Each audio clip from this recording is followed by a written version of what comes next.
Thaina mamangai matamgi warini leibak amada mama mapana nauno hundoklamlaba lamja sara masin manaw anikak leirammi mayamba ahalduna thauba kaurammi manaw nupa atonbaduna tomba kaurammi masin manawdu mama mapana nauno hundoklambo oibana hingnaba hotnabada yamna wajarami khul leikagi aphang aphangba thabak suraga nongmagi chara talammi nongma masin manawdu khuldugi inak khunba imung amagi leibak holammi adumna wana leibak khonbaduda tombadu ningba yamna kaina mayambada onsilaklaga hairammi tasau isin inawgi laibakse onthokna thinasu tamlammi ima ipa animakpu amata natana animakpu laina laksinkhibase nongdamba mahaksi phatti phatmande manawgi wadu tarubada thaubadu awaba pumnamak losilaga minok amaga loinana hairakhi hai tomba karigi napukning hantaribano nangidamak nayamba ai laribasidi asumna haiduna thaubana manawbu themjinbirami tombasu mayambungna adumna themjinbirakpa aduda wakhal warambadu khara makhaidi pharammi maramaduna leibak honbadu tande mande chatlambadu khongjal yangna chatpa ngamlakhi asum tawna numittuma masil manawdu khuldugi ina khunbadugi mayumda leibak holaga sara talammi thaubadu manawda pukning sonthadanaba wa haijarabasu magi mapukningdadi asumna khalammi ha karamba numit thadano isil inawna ne taba punsi mahingda hingba ngamdoriba asibo masi khanbada thaubadu mayaktang phawba potharaga leithokpa ngamlamde nakal amaromdana makhoigi leibak ningthaudugi naitom pokpa maja ibungo pameldu ningthau masani haiduna muktana adum leirammi hiram amatada karisu haitaba haibadu oirammi ningthaudu masanupagi oiriba mataududa mathwai yamna wana sonjarammi isha nupanena amakak yawbanena toribasina karisu haitaba masidabu karamnano aina mangonda leibak sinaramgadobasibo onthokna lukreda asi khanduna ningthaudu kari upai tauraga masanupasibu suning nomningba pokhansige haina khalammi mahakna asum khalakpada manai asanbadu kokšilaga kupna wa khanarage haina khalammi maramaduna manai asanbadu kokšilammi ningthauna kaure tawada manai asanbadu taha laklammi khu khudak kulaga asumna haijarammi iningthau ibungo nanai aibu kaubibabu kari takpigadaba wafam leibage asumna hairammi manai asanbadugi wadu tawada ningthauduna masanupagi oiriba phibamdu tamlammi maduda manai asanbadu wakhal ngaihak tauraga lei aduga tapna hairakhi iningthau ibungo madugi oirabadi mamang thaktagi ningthaugi imung manungbu sintak sindamliba ipu khoidomda maja ibungobu sintak hansi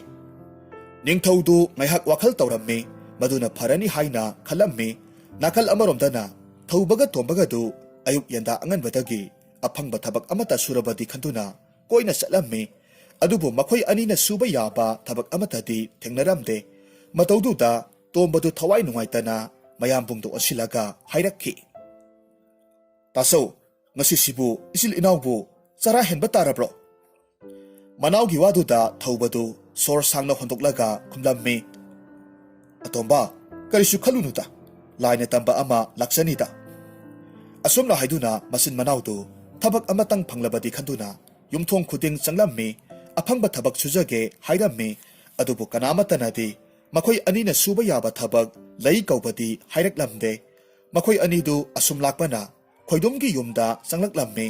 khoidumsu nauriba angang aniduna thabak sujage haibaduda nungai taba phaurammi maramaduna mahakna angang aniduda onsilaga asumna hanglammi hai nupa masa ani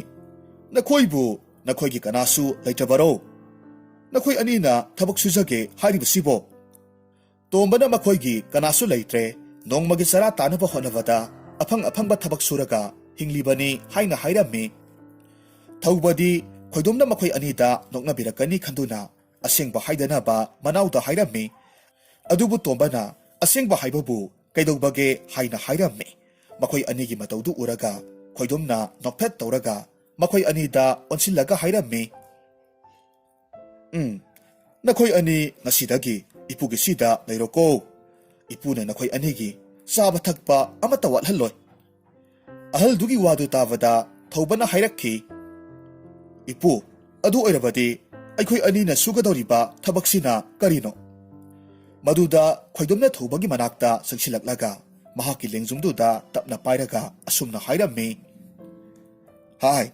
ꯏꯁꯨꯕꯨ ꯀꯔꯤꯒꯤ ꯊꯕꯛ ꯁꯨꯍꯟꯒꯗꯧꯔꯤꯕꯅꯣ? ꯉꯁꯤꯗꯒꯤꯗꯤ ꯏꯄꯨꯅ ꯅꯈꯣꯏ ꯑꯅꯤꯕꯨ ꯁꯔꯤꯠ ꯁꯔꯥꯛ ꯇꯝꯕꯤꯗꯧꯔꯤꯕꯅꯤ꯫ ꯃꯗꯨꯇ ꯅꯠꯇꯅ ꯂꯧꯁꯤꯡ ꯑꯣꯏꯕ ꯌꯥꯕ ꯅꯍꯩ ꯀꯌꯥꯁꯨ ꯇꯝꯗꯧꯔꯤꯕꯅꯤ." ꯋꯥꯐꯝꯗꯨ ꯇꯥꯔꯨꯕꯗ ꯑꯉꯥꯡ ꯅꯨꯄꯥ ꯃꯆꯥ ꯑꯅꯤꯗꯨꯗꯤ ꯍꯔꯥꯎꯕꯒꯤ ꯉꯝꯈꯩ ꯂꯩꯔꯝꯗꯦ꯫ ꯑꯁꯨꯝ ꯇꯧꯅ ꯅꯨꯃꯤꯠ ꯑꯗꯨꯗꯒꯤ ꯊꯧꯕꯒ ꯇꯣꯝꯕꯒꯗꯨ ꯈꯣꯏꯗꯨꯝꯒꯤꯗ ꯂꯩꯗꯨꯅ ꯈꯣꯏꯗꯨꯝꯅ ꯃꯈꯣꯏ ꯑꯅꯤꯕꯨ ꯀꯨꯞꯅ ꯌꯦꯡꯁꯤꯜꯂꯝꯃꯤ꯫ ꯅꯨꯃꯤꯠ ꯑꯗꯨꯒ ꯏꯀꯥꯟ ꯀꯥꯟꯅꯗꯅ ꯀꯣꯅꯨꯡꯗꯒꯤ ꯅꯤꯡꯊꯧꯒꯤ ꯃꯅꯥꯏ ꯑꯁꯥꯟꯕꯗꯨ ꯀꯅꯥꯁꯨ ꯌꯥꯎꯗꯅ ꯃꯇꯣꯝꯇ ꯈꯣꯏꯗꯨꯝꯒꯤꯗ ꯂꯥꯛꯂꯝꯃꯤ꯫ ꯃꯅꯥꯏ ꯑꯁꯥꯟꯕꯗꯨ ꯎꯕꯗꯨꯗ ꯈꯣꯏꯗꯨꯝ ꯏꯉꯛ ꯉꯛꯂꯝꯃꯤ, ꯑꯗꯨꯒ ꯑꯁꯨꯝꯅ ꯍꯥꯏꯔꯛꯈꯤ, "ꯑꯦ, ꯑꯁꯥꯟꯕꯅ ꯑꯩꯒꯤꯗ ꯂꯦꯡꯂꯛꯄꯕꯨ ꯀꯔꯤ ꯀꯔꯝꯕ ꯋꯥꯐꯝ ꯇꯥꯟꯅꯁꯤꯒꯦ?" ꯃꯍꯥꯛꯀꯤ ꯋꯥꯗꯨ ꯇꯥꯔꯨꯕꯗ ꯅꯤꯡꯊꯧ ꯃꯅꯥꯏ ꯑꯁꯥꯟꯕꯗꯨ ꯅꯣꯛꯐꯦꯠ ꯇꯧꯔꯒ ꯑꯁꯨꯝꯅ ꯈꯨꯝꯂꯛꯈꯤ, "ꯁꯤꯟꯇꯥꯛꯄ, ꯑꯗꯣꯝꯒ ꯇꯥꯟꯅꯗꯕ ꯌꯥꯗꯕ ꯑꯔꯨꯕ ꯋꯥ ꯑꯃ ꯂꯩꯔꯦ꯫ ꯑꯗꯨꯒꯤꯅꯤ ꯑꯩ ꯏꯁꯥꯃꯛ ꯂꯥꯛꯆꯔꯤꯕꯁꯦ." ꯑꯁꯨꯝꯅ ꯍꯥꯏꯗꯨꯅ ꯅꯤꯡꯊꯧ ꯃꯅꯥꯏ ꯑꯁꯥꯟꯕꯗꯨꯅ ꯃꯖꯥ ꯏꯕꯨꯡꯉꯣ ꯄꯥꯃꯦꯜꯒꯤ ꯑꯣꯏꯔꯤꯕ ꯐꯤꯕꯝꯗꯨ ꯇꯝꯂꯝꯃꯤ, ꯑꯗꯨꯒ ꯑꯃꯨꯛ ꯃꯈꯥ ꯇꯥꯔꯛꯂꯝꯃꯤ꯫ ꯑꯗꯨꯅ ꯏꯅꯤꯡꯊꯧꯅ ꯃꯖꯥ ꯏꯕꯨꯡꯉꯣ ꯄꯥꯃꯦꯜꯕꯨ ꯁꯤꯟꯇꯥꯛ ꯁꯤꯟꯗꯝꯗꯕ ꯌꯥꯗꯦ ꯍꯥꯏꯅꯁꯨ ꯇꯥꯛꯄꯤꯔꯛꯏ꯫ ꯅꯤꯡꯊꯧꯒꯤ ꯃꯅꯥꯏ ꯑꯁꯥꯟꯕꯗꯨꯒꯤ ꯋꯥꯗꯨ ꯇꯥꯔꯨꯕꯗ ꯈꯣꯏꯗꯨꯝꯗꯨ ꯅꯣꯛꯐꯦꯠ ꯇꯧꯔꯒ ꯅꯤꯡꯊꯧꯅ ꯇꯥꯛꯄꯤꯔꯛꯄ ꯌꯥꯊꯪꯗꯨ ꯁꯣꯏꯗꯅꯃꯛ ꯏꯟꯖꯒꯦ ꯍꯥꯏꯔꯝꯃꯤ꯫ ꯃꯁꯤꯗꯒꯤ ꯃꯅꯥꯏ ꯑꯁꯥꯟꯕꯗꯨ ꯍꯔꯥꯎꯅ ꯀꯣꯅꯨꯡ ꯃꯥꯏꯀꯩ ꯄꯥꯡꯈ꯭ꯔꯦ꯫ ꯅꯥꯀꯜ ꯑꯃꯔꯣꯝꯗꯅ ꯀꯣꯅꯨꯡꯗ ꯃꯖꯥ ꯏꯕꯨꯡꯉꯣ ꯄꯥꯃꯦꯜꯗꯨ ꯈꯣꯏꯗꯨꯝꯒꯤ ꯃꯅꯥꯛꯇ ꯃꯍꯩ ꯇꯝꯕ ꯆꯠꯂꯨ ꯍꯥꯏꯕꯗꯨ ꯌꯥꯔꯝꯗꯦ꯫ ꯅꯤꯡꯊꯧ ꯄꯨꯊꯤꯕꯅ ꯁꯥꯎꯅ ꯃꯆꯥꯅꯨꯄꯥꯗ ꯑꯣꯟꯁꯤꯜꯂꯛꯂꯒ ꯑꯁꯨꯝꯅ ꯍꯥꯏꯔꯝꯃꯤ, "ꯏꯕꯨꯡꯉꯣ, ꯑꯩꯅ ꯐꯖꯅ ꯍꯥꯏꯔꯤꯉꯩꯁꯤꯗ ꯅꯪ ꯁꯤꯟꯇꯥꯛꯄ ꯈꯣꯏꯗꯨꯝꯒꯤ ꯃꯅꯥꯛꯇ ꯆꯠꯂꯨ." ꯃꯖꯥ ꯏꯕꯨꯡꯉꯣ ꯄꯥꯃꯦꯜꯗꯨ ꯍꯩꯅꯤꯡꯗꯅ ꯑꯁꯨꯝꯅ ꯈꯨꯝꯂꯛꯈꯤ, "ꯏꯄꯥ ꯏꯕꯨꯡꯉꯣ, ꯅꯆꯥ ꯏꯄꯥ ꯏꯕꯨꯡꯉꯣꯅ ꯍꯥꯏꯔꯤꯕ ꯋꯥꯐꯝꯗꯣ ꯌꯥꯕ ꯁꯨꯛꯉꯝ ꯉꯝꯖꯔꯣꯏ." ꯑꯁꯨꯝꯅ ꯍꯥꯏꯔꯒ ꯃꯖꯥ ꯏꯕꯨꯡꯉꯣ ꯄꯥꯃꯦꯜꯗꯨ ꯁꯤꯈꯥꯡ ꯈꯥꯡꯕ ꯃꯈꯩ ꯆꯠꯂꯨ ꯍꯥꯏꯕ ꯌꯥꯔꯝꯗꯦ꯫ ꯅꯤꯡꯊꯧ ꯄꯨꯊꯤꯕꯗꯨ ꯃꯆꯥꯅꯨꯄꯥꯕꯨ ꯊꯦꯝꯕ ꯌꯥꯕ ꯊꯦꯝꯂꯝꯃꯤ, ꯑꯗꯨꯕꯨ ꯌꯥꯝꯃꯜꯂꯛꯇ꯭ꯔꯕꯗꯨꯗ ꯁꯥꯎꯅ ꯃꯅꯥꯏ ꯃꯁꯜ ꯈꯔꯗ ꯃꯆꯥꯅꯨꯄꯥꯕꯨ ꯐꯥꯍꯜꯂꯝꯃꯤ, ꯑꯗꯨꯒ ꯃꯈꯣꯡ ꯃꯈꯨꯠ ꯄꯨꯟꯁꯤꯜꯂꯒ ꯈꯣꯏꯗꯨꯝꯒꯤ ꯌꯨꯝꯗ ꯄꯨꯍꯜꯂꯝꯃꯤ꯫ ꯈꯣꯏꯗꯨꯝꯒꯤ ꯌꯨꯝꯗ ꯈꯣꯏꯗꯨꯝꯅ ꯊꯧꯕꯒ ꯇꯣꯝꯕꯒꯗꯨ ꯁꯔꯤꯠ ꯁꯔꯥꯛ ꯀꯟꯅ ꯇꯝꯂꯤꯉꯩ ꯃꯇꯝꯗꯨꯗ ꯃꯖꯥ ꯏꯕꯨꯡꯉꯣ ꯄꯥꯃꯦꯜꯗꯨ ꯃꯈꯣꯡ ꯃꯈꯨꯠ ꯄꯨꯟꯁꯤꯜꯂꯒ ꯄꯨꯔꯛꯄ ꯎꯔꯝꯃꯤ꯫ ꯃꯗꯨ ꯎꯕꯗꯨꯗ ꯊꯧꯕꯒ ꯇꯣꯝꯕꯒꯗꯤ ꯅꯣꯛꯂꯝꯃꯤ, ꯃꯗꯨꯗ ꯈꯣꯏꯗꯨꯝꯅ ꯃꯈꯣꯏ ꯑꯅꯤꯗ ꯅꯣꯛꯇꯅꯕ ꯍꯥꯏꯔꯝꯃꯤ꯫ ꯃꯁꯤꯗꯒꯤ ꯃꯈꯣꯏ ꯑꯅꯤꯗꯨ ꯇꯨꯃꯤꯟ ꯂꯩꯈ꯭ꯔꯦ꯫ ꯈꯣꯏꯗꯨꯝꯗꯨ ꯍꯥꯏꯐꯦꯠ ꯈꯧꯗꯦꯝꯂꯒ ꯑꯁꯨꯝꯅ ꯍꯥꯏꯔꯝꯃꯤ, "ꯑꯦ, ꯀꯔꯤꯅꯣ ꯇꯧꯔꯛꯂꯤꯕ ꯃꯇꯧꯁꯤꯕꯣ? ꯃꯖꯥ ꯏꯕꯨꯡꯉꯣꯕꯨ ꯁꯒꯣꯜꯊꯛꯇ ꯇꯣꯡꯂꯒ ꯂꯥꯛꯇꯗꯅ ꯃꯌꯥꯝ ꯆꯪꯗꯅ ꯇꯧꯔꯛꯂꯤꯕꯁꯤꯕꯨ ꯀꯝꯗꯧꯔꯤꯕꯅꯣ?" ꯃꯖꯥ ꯏꯕꯨꯡꯉꯣ ꯄꯥꯃꯦꯜ ꯁꯥꯎꯔꯪꯅꯅ ꯑꯁꯨꯝꯅ ꯈꯨꯝꯂꯛꯈꯤ, "ꯁꯤꯟꯇꯥꯛꯄ, ꯑꯩꯅ ꯃꯐꯝꯁꯤꯗ ꯆꯠꯅꯤꯡꯗꯦ ꯍꯥꯏꯕꯒꯤ ꯏꯄꯥ ꯏꯕꯨꯡꯉꯣꯅ ꯑꯩꯕꯨ ꯈꯣꯡꯃꯤ ꯂꯥꯟꯃꯤ ꯃꯌꯥꯝꯁꯤꯗ ꯐꯥꯔꯒ ꯄꯨꯔꯛꯍꯜꯂꯤꯕꯅꯤ." ꯑꯁꯨꯝꯅ ꯍꯥꯏꯗꯨꯅ ꯃꯅꯥꯏ ꯃꯁꯜ ꯃꯌꯥꯝꯗꯨꯗ ꯃꯥꯕꯨ ꯐꯥꯖꯤꯜꯂꯤꯕꯗꯨ ꯊꯥꯗꯣꯛꯅꯕ ꯍꯥꯏꯔꯝꯃꯤ꯫ ꯃꯁꯤꯗꯒꯤ ꯈꯣꯡꯃꯤ ꯂꯥꯟꯃꯤ ꯃꯌꯥꯝꯗꯨꯅ ꯃꯖꯥ ꯏꯕꯨꯡꯉꯣ ꯄꯥꯃꯦꯜꯒꯤ ꯃꯈꯣꯡ ꯃꯈꯨꯠ ꯄꯨꯟꯁꯤꯜꯂꯤꯕꯗꯨ ꯊꯥꯗꯣꯛꯂꯝꯃꯤ꯫ ꯃꯖꯥ ꯏꯕꯨꯡꯉꯣ ꯄꯥꯃꯦꯜꯗꯨ ꯃꯈꯣꯡ ꯃꯈꯨꯠ ꯄꯨꯟꯁꯤꯜꯂꯤꯕꯗꯨ ꯊꯥꯗꯣꯛꯄꯗꯨꯗ ꯁꯥꯎꯅ ꯃꯅꯥꯏ ꯃꯁꯜ ꯃꯌꯥꯝꯗꯨꯗ ꯌꯦꯡꯂꯝꯃꯤ꯫ ꯃꯍꯥꯛꯀꯤ ꯃꯇꯧꯗꯨꯗ ꯊꯧꯕꯒꯤ ꯃꯆꯤꯟ ꯃꯅꯥꯎꯗꯨꯗꯤ ꯂꯣꯟꯅ ꯃꯆꯤꯟ ꯃꯦꯜꯂꯒ ꯅꯣꯛꯂꯝꯃꯤ꯫ ꯃꯗꯨ ꯎꯕꯗ ꯃꯖꯥ ꯏꯕꯨꯡꯉꯣ ꯄꯥꯃꯦꯜꯗꯨ ꯑꯃꯨꯛꯀ ꯍꯦꯟꯅ ꯁꯥꯎꯅ ꯃꯆꯤꯟ ꯃꯅꯥꯎꯗꯨꯗ ꯑꯣꯟꯁꯤꯜꯂꯛꯂꯝꯃꯤ꯫ ꯑꯁꯨꯝꯅ ꯍꯥꯏꯔꯛꯈꯤ, "ꯀꯔꯤꯒꯤꯅꯣ ꯅꯈꯣꯏ ꯑꯅꯤꯅ ꯅꯣꯛꯂꯤꯕꯗꯨꯅ? ꯅꯈꯣꯏ ꯑꯅꯤꯒꯤ ꯃꯤꯠꯇ ꯑꯩꯁꯤ ꯍꯪꯒꯤꯂꯥꯏ ꯑꯣꯏꯅ ꯎꯔꯕ꯭ꯔꯣ?" ꯃꯗꯨꯗ ꯊꯧꯕꯗꯨ ꯈꯨꯝꯒꯦ ꯇꯧꯔꯝꯃꯤ, ꯑꯗꯨꯕꯨ ꯃꯍꯥꯛꯅ ꯈꯨꯝꯕ ꯅꯪꯗ꯭ꯔꯤꯉꯩꯗ ꯈꯣꯏꯗꯨꯝꯅ ꯑꯁꯨꯝꯅ ꯍꯥꯏꯔꯛꯂꯝꯃꯤ, "ꯃꯖꯥ ꯏꯕꯨꯡꯉꯣ, ꯃꯈꯣꯏ ꯑꯅꯤꯁꯤ ꯑꯉꯥꯡ ꯑꯣꯏꯕꯁꯤꯗ ꯃꯖꯥ ꯏꯕꯨꯡꯉꯣꯕꯨ ꯀꯅꯥꯅꯣ ꯍꯥꯏꯕ ꯈꯪꯗꯗꯅ ꯇꯧꯖꯔꯤꯕꯅꯤ, ꯋꯥꯔꯧꯕꯤꯅꯨ." ꯈꯣꯏꯗꯨꯝꯒꯤ ꯋꯥꯗꯨ ꯇꯥꯔꯨꯕꯗ ꯃꯖꯥ ꯏꯕꯨꯡꯉꯣ ꯄꯥꯃꯦꯜꯗꯨ ꯃꯈꯣꯏ ꯑꯅꯤꯗ ꯃꯨꯟꯅ ꯌꯦꯡꯂꯒ ꯑꯁꯨꯝꯅ ꯍꯥꯏꯔꯝꯃꯤ, "ꯉꯁꯤꯗꯤ ꯉꯁꯤ ꯑꯣꯏꯔꯦ. ꯃꯇꯨꯡꯗ ꯑꯩꯕꯨ ꯎꯕꯗ ꯅꯣꯂꯨꯛꯄ ꯃꯇꯧ ꯎꯠꯇ꯭ꯔꯕꯗꯤ ꯅꯈꯣꯏ ꯑꯅꯤ ꯍꯤꯡꯗ꯭ꯔꯦ ꯈꯪꯉꯨ." ꯋꯥꯐꯝꯗꯨ ꯇꯥꯔꯨꯕꯗ ꯈꯣꯏꯗꯨꯝꯅ ꯊꯨꯅ ꯃꯈꯣꯏ ꯑꯅꯤꯕꯨ ꯃꯖꯥ ꯏꯕꯨꯡꯉꯣ ꯄꯥꯃꯦꯜꯗ ꯂꯥꯜꯂꯦ ꯍꯥꯏꯍꯜꯂꯝꯃꯤ꯫ ꯑꯁꯨꯝ ꯇꯧꯅ ꯅꯨꯃꯤꯠ ꯑꯗꯨꯃꯗꯤ ꯃꯖꯥ ꯏꯕꯨꯡꯉꯣ ꯄꯥꯃꯦꯜꯗꯨ ꯀꯔꯤꯁꯨ ꯇꯧꯗꯅ ꯋꯥꯔꯦꯝ ꯈꯔ ꯉꯥꯡꯂꯝꯂꯒ ꯀꯣꯅꯨꯡꯗ ꯍꯟꯈ꯭ꯔꯦ꯫ ꯃꯍꯥꯛꯅ ꯆꯠꯈ꯭ꯔꯕꯗ ꯈꯣꯏꯗꯨꯝꯅ ꯊꯧꯕꯒꯤ ꯃꯆꯤꯟ ꯃꯅꯥꯎꯗ ꯃꯇꯨꯡꯗ ꯃꯖꯥ ꯏꯕꯨꯡꯉꯣ ꯄꯥꯃꯦꯜ ꯂꯥꯛꯂꯕꯗꯤ ꯍꯩꯅ ꯁꯤꯡꯅ ꯂꯩꯅꯅꯕ ꯍꯥꯏꯔꯝꯃꯤ꯫ ꯃꯊꯪꯒꯤ ꯅꯨꯃꯤꯠꯇꯁꯨ ꯃꯖꯥ ꯏꯕꯨꯡꯉꯣ ꯄꯥꯃꯦꯜꯗꯨ ꯃꯅꯥꯏ ꯃꯁꯜ ꯀꯌꯥꯅ ꯃꯈꯣꯡ ꯃꯈꯨꯠ ꯄꯨꯟꯁꯤꯜꯂꯒ ꯐꯥꯔꯒ ꯈꯣꯏꯗꯨꯝꯒꯤ ꯃꯌꯨꯝꯗ ꯄꯨꯔꯛꯂꯝꯃꯤ꯫ ꯈꯣꯏꯗꯣꯝꯗꯨ ꯃꯆꯥ ꯏꯕꯨꯡꯉꯣ ꯄꯥꯃꯦꯜ ꯎꯕꯗꯨꯗ ꯅꯣꯂꯨꯛꯄ ꯎꯠꯇꯨꯅ ꯈꯨꯔꯨꯝꯂꯝꯃꯤ ꯊꯧꯕꯒꯤ ꯃꯆꯤꯟ ꯃꯅꯥꯎꯁꯨ ꯑꯗꯨ ꯃꯉꯥꯏ ꯃꯆꯥ ꯏꯕꯨꯡꯉꯣꯗ ꯅꯣꯂꯨꯛꯅ ꯈꯨꯔꯨꯝꯂꯝꯃꯤ ꯃꯗꯨ ꯎꯕꯗꯨꯗ ꯃꯆꯥ ꯏꯕꯨꯡꯉꯣ ꯄꯥꯃꯦꯜꯗꯨ ꯑꯄꯦꯟꯕ ꯃꯤꯅꯣꯛ ꯑꯃ ꯅꯣꯛꯂꯝꯃꯤ ꯃꯇꯝꯗꯨꯗ ꯈꯣꯏꯗꯣꯝꯅ ꯃꯉꯣꯟꯗ ꯑꯣꯟꯁꯤꯜꯂꯛꯂꯒ ꯑꯁꯨꯝꯅ ꯍꯥꯏꯔꯝꯃꯤ ꯃꯆꯥ ꯏꯕꯨꯡꯉꯣ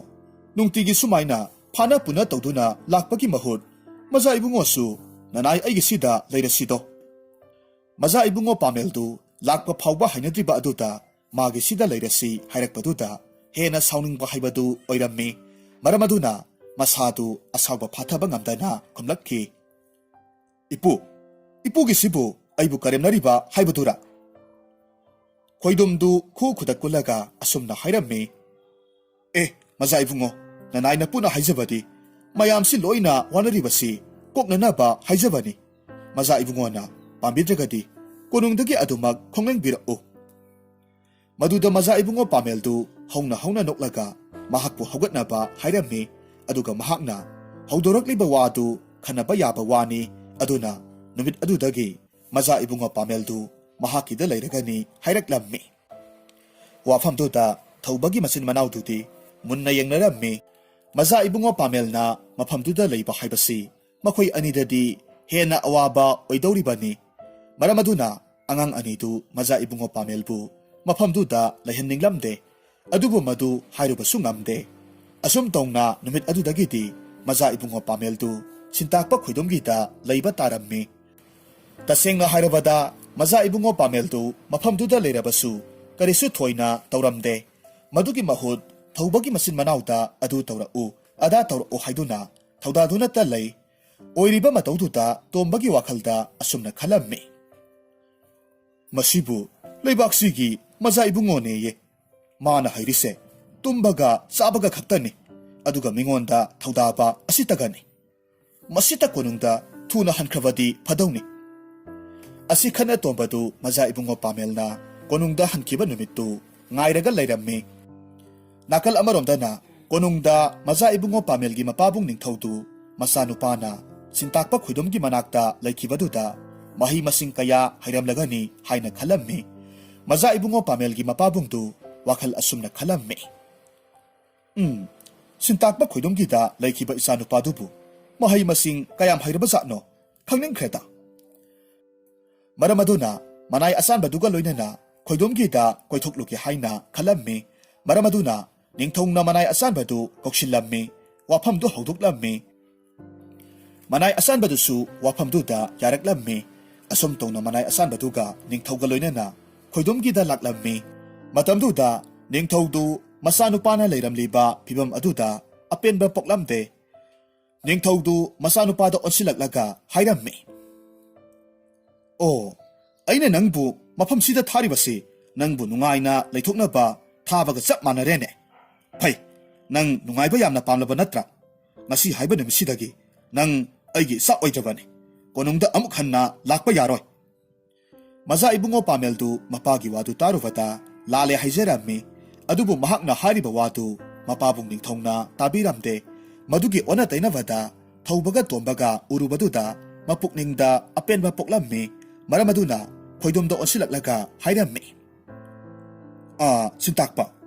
ꯑꯉꯥꯡ ꯑꯅꯤꯁꯤꯕꯨ ꯀꯅꯥꯒꯤ ꯃꯆꯥ ꯃꯁꯨꯅꯣ ꯅꯤꯡꯊꯧꯒꯤ ꯋꯥ ꯑꯗꯨꯗ ꯈꯣꯏꯗꯣꯝꯅ ꯑꯉꯥꯡ ꯑꯅꯤꯗꯨꯒꯤ ꯃꯔꯝꯗ ꯇꯝꯂꯝꯃꯤ ꯃꯁꯤꯗꯒꯤ ꯅꯤꯡꯊꯧꯗꯨꯅ ꯃꯈꯣꯏ ꯑꯅꯤꯕꯨ ꯃꯆꯥ ꯁꯛꯅ ꯌꯣꯛꯂꯒꯦ ꯍꯥꯏꯅ ꯈꯜꯂꯝꯃꯤ ꯃꯔꯝ ꯑꯗꯨꯅ ꯃꯅꯥꯏ ꯑꯁꯥꯟꯕꯗꯨꯗ ꯑꯣꯟꯁꯤꯜꯂꯛꯂꯒ ꯍꯥꯏꯔꯝꯃꯤ ꯑꯁꯥꯟꯕ ꯑꯉꯥꯡ ꯑꯅꯤꯁꯤ ꯍꯧꯖꯤꯛꯃꯛ ꯀꯣꯅꯨꯡꯗ ꯄꯨꯔꯁꯤ ꯃꯈꯣꯏ ꯑꯅꯤꯁꯤ ꯉꯁꯤꯗꯒꯤ ꯏꯆꯥ ꯁꯛꯅ ꯌꯣꯛꯂꯒꯗꯕꯅꯤ ꯑꯁꯨꯝꯅ ꯍꯥꯏꯔꯝꯂꯒ ꯅꯤꯡꯊꯧꯗꯨ ꯆꯠꯈ꯭ꯔꯦ ꯃꯆꯥ ꯏꯕꯨꯡꯉꯣ ꯄꯥꯃꯦꯜꯗꯤ ꯃꯄꯥꯕꯨꯡ ꯅꯤꯡꯊꯧꯒꯤ ꯋꯥꯗꯨ ꯇꯥꯔꯨꯕꯗ ꯅꯤꯡꯕ ꯀꯥꯏꯕ ꯍꯥꯏꯕꯗꯨ ꯑꯣꯏꯔꯝꯃꯤ ꯑꯗꯨꯕꯨ ꯑꯁꯥꯎꯕꯗꯨꯗꯤ ꯃꯄꯥꯕꯨꯡꯗ ꯇꯥꯏꯅꯕ ꯉꯝꯗꯅ ꯃꯆꯤꯟ ꯃꯅꯥꯎꯗꯨꯗ ꯃꯤꯠ ꯈꯥꯅ ꯌꯦꯡꯂꯝꯃꯤ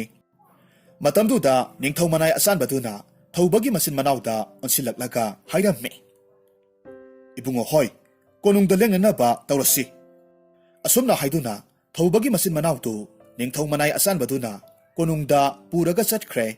ꯃꯇꯝꯗꯨꯗ ꯃꯆꯥ ꯏꯕꯨꯡꯉꯣ ꯄꯥꯃꯦꯜꯗꯤ ꯃꯁꯤ ꯂꯦꯡꯗꯅ ꯑꯗꯨꯃꯛ ꯂꯦꯞꯂꯒ ꯂꯩꯍꯧꯔꯝꯃꯤ ꯄꯥꯃꯦꯜꯒꯤ ꯃꯇꯧꯗꯨ ꯎꯕꯗꯨꯗ ꯈꯣꯏꯗꯣꯝꯅ ꯃꯉꯣꯟꯗ ꯑꯣꯟꯁꯤꯜꯂꯛꯂꯒ ꯑꯁꯨꯝꯅ ꯍꯥꯏꯔꯝꯃꯤ ꯃꯆꯥ ꯏꯕꯨꯡꯉꯣ ꯀꯔꯤꯁꯨ ꯊꯣꯏꯅ ꯈꯟꯕꯤꯔꯨꯅꯨ ꯅꯅꯥꯏꯅ ꯄꯨꯅ maza ibungogi mateng pangjage. Maza ibungo Pameltu karisu hairamdana tuminna magi kada sangkre khoidumsu karisu haidana nokphet tawraga leplaga lehurammi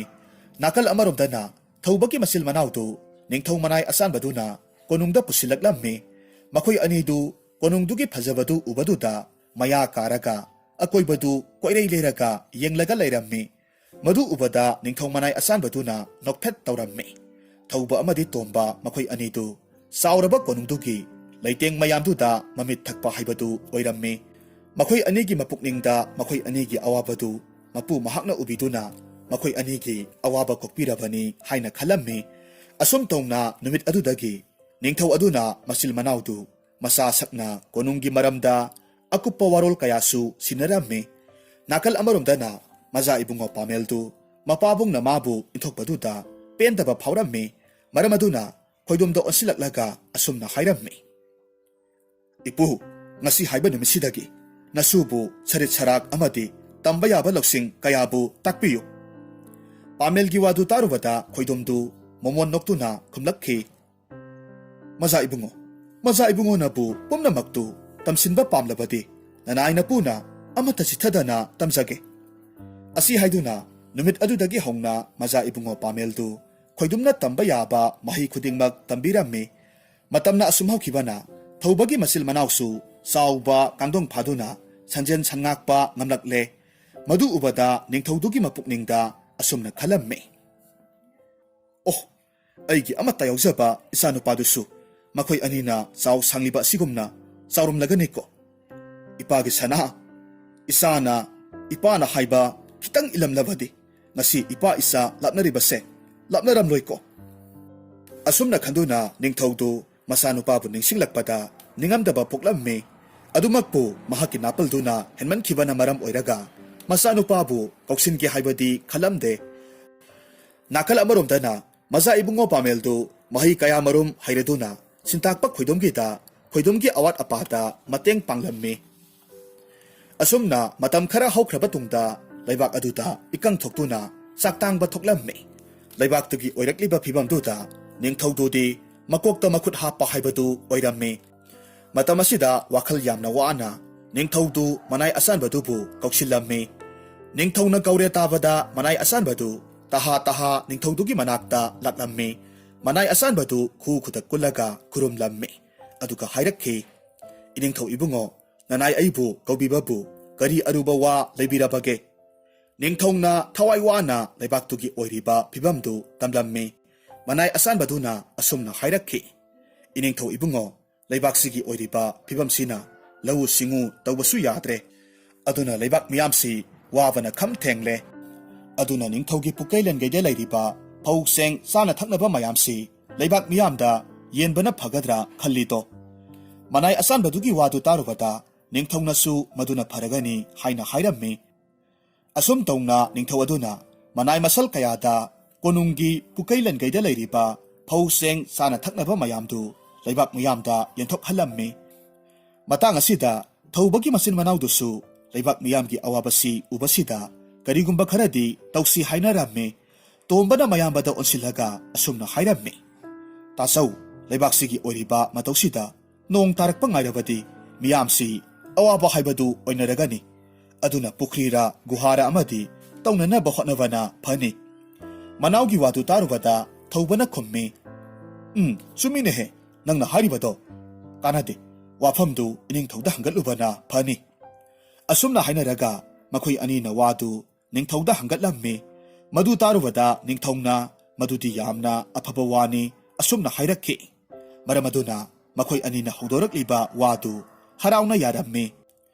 wafamdu yarabada thawbagi masin manawdu leibak aduda leiba guha tawba haiba nupa khara koithi thirammi kaina thangda guha tawba haiba nupa makhoi mari manga phangbadagi guha tawba haurammi nakal amaromdana sintakpa khoidumna maza ibungo Pamelbu manakta kausilammi aduga hairammi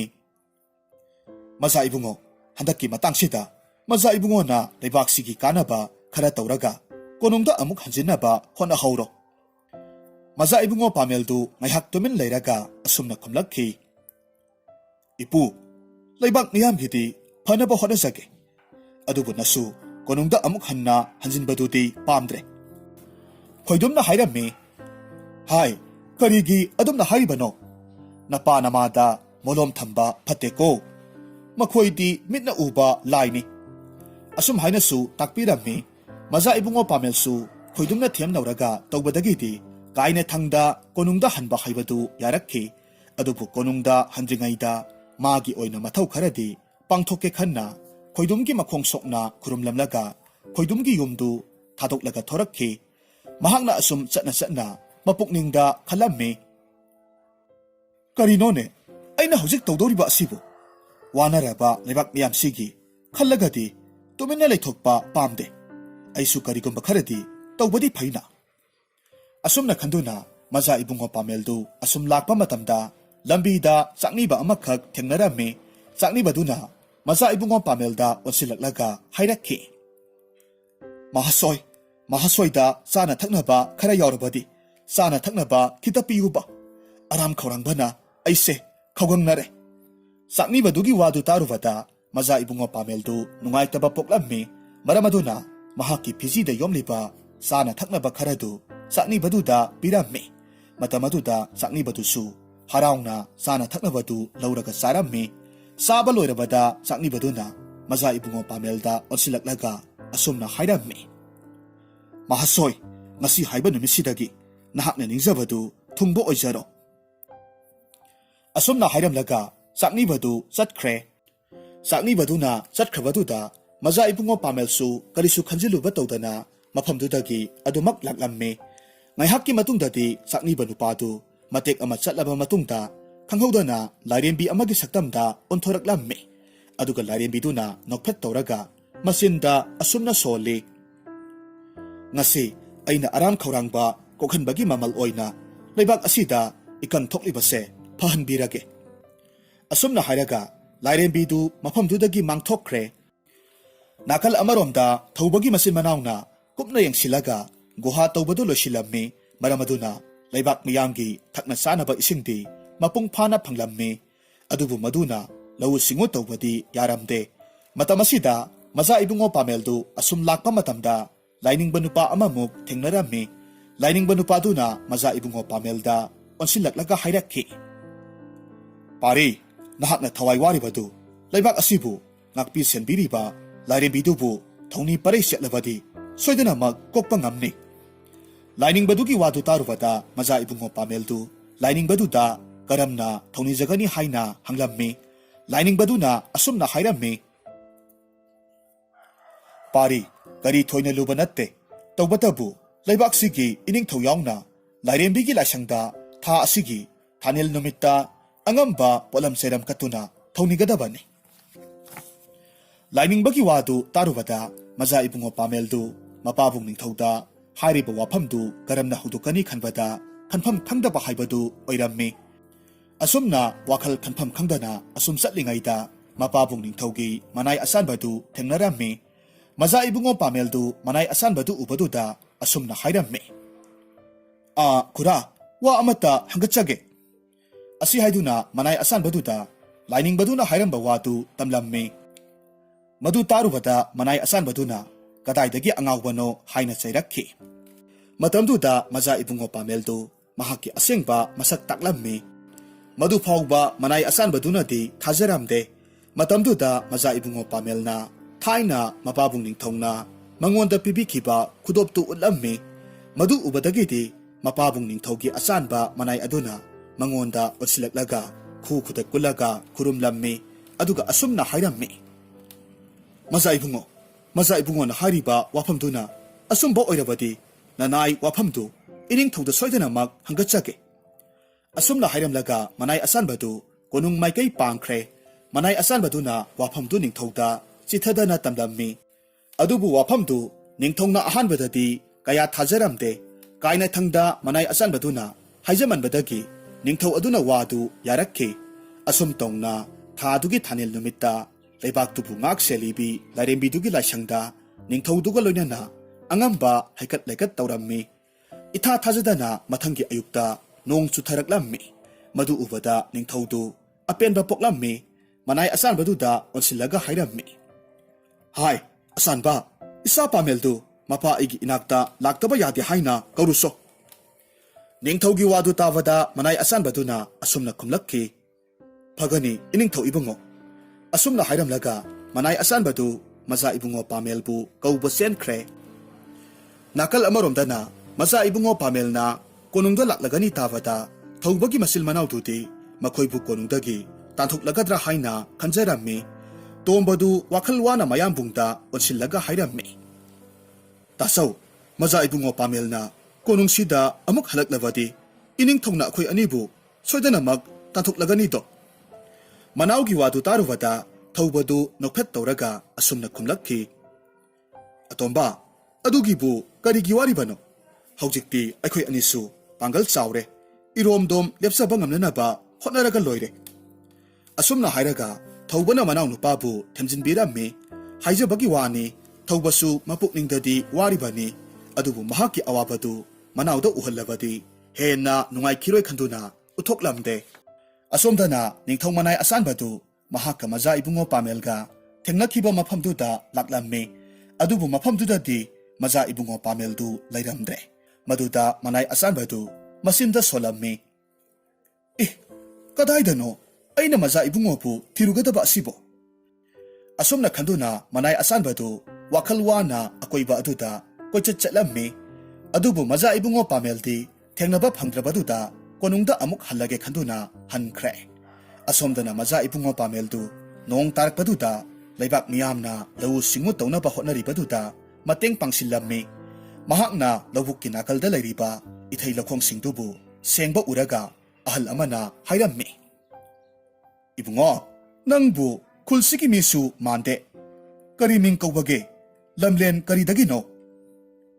Ahal dugi wadu tarwada maza ibungo pameldu mahaki asengba masag maming lotlammi. Madugi mahod atopa ming ama haijilammi. Laifamsu asengba hayramde. Asumtong na maza ibungo pameldu laibak dugi itay lakhong ayamba mana senglammi. Nakal amaromdana ningthawgi manay asan baduna ningthawda masanupado thengnaba ngamdre hayrammi. Wafamdu taruvada ningthawdugi mapukningda asumna khalammi. Oh, ipagi ibungo, nangbu kadayda layribano? Ipana isabu lapna inthuklubasi ipagi aranba wakal oiramle. Asumna khanduna ningthawdu masanupagi wakalda awapotlum purammi. Matamasida thawbagi masin manaw nasu maza ibungo pamel thiba phangdabagi pautu tarammi. Madu tarubada tombana mayambada onsilaga hayrammi. Tasaw, maza ibungo pamel thiba phangdre hairibasibu isil inawsu thirubana pharoidro. Manawgi waduda thawba wakal ngaihak khalli aduga khumlakki. Atomba, nahakna haribadu yamna summi isil inaw sangdana maza ibungo pamelbu thirusi. Asumna hainaraga masin manawdu maza ibungo pamel thiba thoraklammi. Masil manawdu maza ibungo pamelbu thiba yaba thirabasu phangba kauba lairamde. Phanglaktrabaduda tombana asumna hayrammi. Tasaw, ngasigidi halasi hayang amuk thirasi. Asumna hainaduna masin manawdu konungda halaklammi. Asumna numit kayanirom thiraba matungda miyamna asum hainarakpaga makoyna asum thirakpaduga tan hek sanaruduna maza ibungo pameldu ithay lakhong senglingayda nongma thengnarammi. Madu ubada thoibana maza ibungo pamelgi manakta sangsilaklaga asumna hayrammi.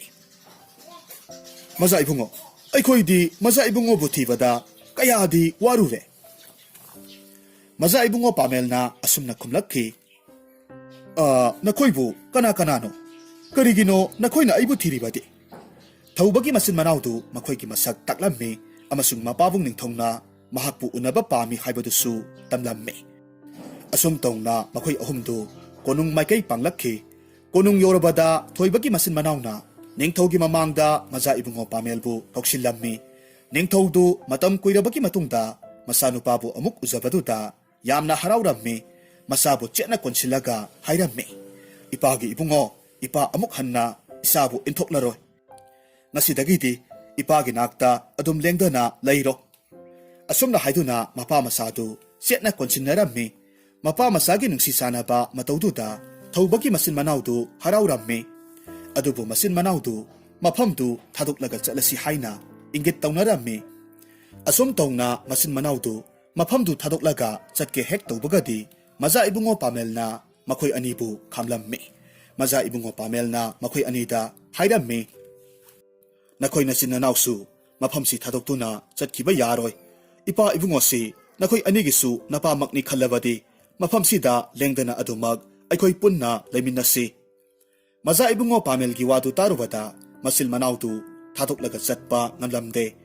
ꯑꯁꯨꯝ ꯇꯧꯅ ꯃꯈꯣꯏ ꯃꯌꯥꯝꯗꯨ ꯄꯨꯟꯅ ꯂꯩꯃꯤꯟꯅꯗꯨꯅ ꯅꯨꯡꯉꯥꯏ ꯌꯥꯏꯐꯅ ꯄꯥꯟꯈꯤ꯫